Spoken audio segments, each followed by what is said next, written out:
রবীন্দ্রনাথ ঠাকুরের লেখা কবিতা প্রাণ। মরিতে চাহি না আমি সুন্দর ভুবনে, মানবীর মাঝে আমি বাঁচিবারে চাই। এই সূর্য করে এই পুষ্পিত কাননে, জীবন্ত হৃদয়ে মাঝে যদি স্থান পাই।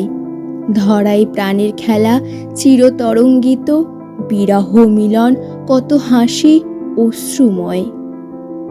মানবের সুখে দুঃখে গাঁথিয়া সঙ্গীত, যদি গো রচিতে পারি অমর আলয়।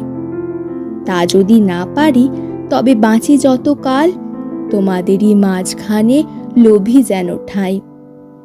তোমরা তুলিবে বলে সকাল বিকাল নব নব সঙ্গীতের কুসুম ফোটাই।